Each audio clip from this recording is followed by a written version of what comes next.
భాగవత పద్యమకరంద ప్రియులారా నమస్తే.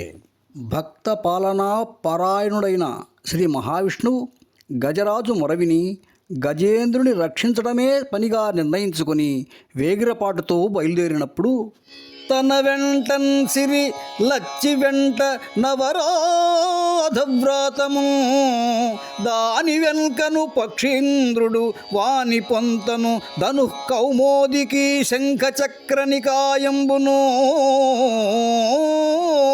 నారదుండును ధ్వజనీకాంతుండు రావచ్చి రొయ్యన వైకుంఠపురంబు నంగలుగువారాబాల గోపాలమును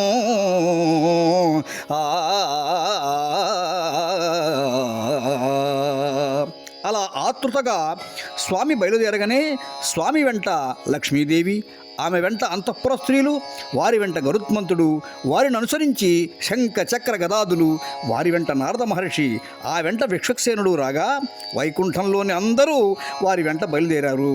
ఆ సమయంలో అమ్మ లక్ష్మీదేవి మనోభావాన్ని ఈ విధంగా తెలిపాడు పోతన. తను వేంచేయు పదంబు బేర్కొనడు అనాథ స్త్రీ జనాలాపముల్ వినెనో మృత్సులు మృత్యులించిరో కలుల్ వేద ప్రపంచంబులను ధనుజానీకము దేవతా నగరిపై దండెత్తెనో భక్తులంగని చక్రాయుధుడేడి చూపుడని ధిక్కారించిరో దుర్జనుల్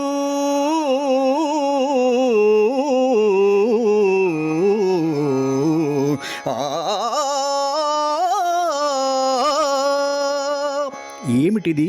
స్వామివారి అత్యవసర ప్రయాణానికి గల కారణమేమి? తాను వెళుతున్న చోటు చెప్పడు. ద్రౌపదిలా ఆలమటిస్తున్న స్త్రీల దీనాలాపాలు విన్నాడా? రాక్షసులు మళ్ళీ వేదాలను దొంగిలించారా?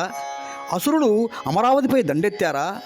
ప్రహ్లాదుడిని అడిగినట్లు హరి ఎక్కడరా చూపించు అని ఏ దుర్మార్గుడైనా భక్తులను దండిస్తున్నారా అని ఆమె పరిపరి విధాలా ఆలోచిస్తూ అడిగెదనని కడు అడిదను అడిగిన తను మగుడ నుడుగడని నడయుడుగున్ వెడవెడ చిడిముడి దడబడ నడుగిడు నడుగిడుదు జడమ నడుగిడు నెడల. స్వామిని ఎక్కడికి వెళుతున్నావండి అని అడగాలని వేగంగా ముందుకు పోతుంది. కానీ